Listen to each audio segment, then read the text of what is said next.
খেলাধুলায় বাড়ে বল, মাদক ছেড়ে খেলতে চল। আসসালামু আলাইকুম রহমতুল্লাহি বরকাতুহু।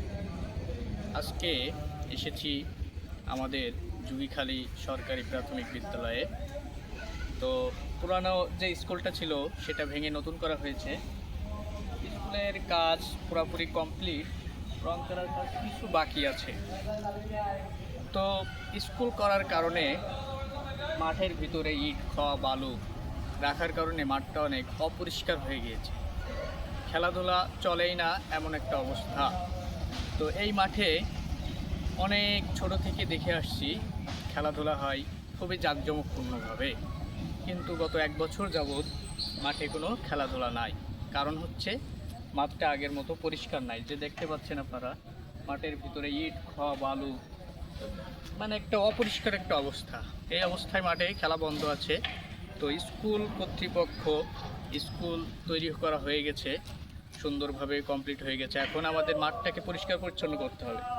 কারণ খেলাধুলায় বাড়ে বল, মাদক ছেড়ে খেলতে চল। তো আমাদের এলাকার আশেপাশে যারা ছেলেরা আছে তারা দেখছি যে অনেক মাদকের প্রতি আসক্ত হয়ে গেছেন বেশি। তাদেরকে আমাদের এই খেলাধুলার প্রতি উদ্বুদ্ধ করতে হবে, তাদেরকে মাঠে আনতে হবে, খেলাধুলা করাতে হবে। কিন্তু আমাদের মাঠের যে অবস্থা, তাদেরকে খেলাধুলার একটা পরিবেশ আমরা কিভাবে দিব? সেই পরিবেশটা আর মাঠে নাই। তো আমাদের এখন মাঠটাকে কিভাবে পরিষ্কার পরিচ্ছন্ন করতে হবে সেই দায়িত্ব আমাদের সকলকে নিতে হবে। বিশেষ করে স্কুল কর্তৃপক্ষ যেন মাঠটা আগের মতো সুন্দর করে দেয়। এই মাঠটা আমাদের যারা বড় ভাই আছেন তারা অনেক শ্রম দিয়েছেন, আমরাও সাথে শ্রম দিয়েছি। শ্রম দিয়ে এই মাঠটা পরিষ্কার পরিচ্ছন্ন করেছি, সমান করেছি। সেই মাঠটা যদি আমার অপরিষ্কার থেকে যায় আবার, তাহলে একটা খারাপ অবস্থা তৈরি হচ্ছে এখানে। তো সবার কাছে বিনীত অনুরোধ রইল যেন মাঠটা সুন্দর করে আবার আগের মতো করে দেওয়া হয়।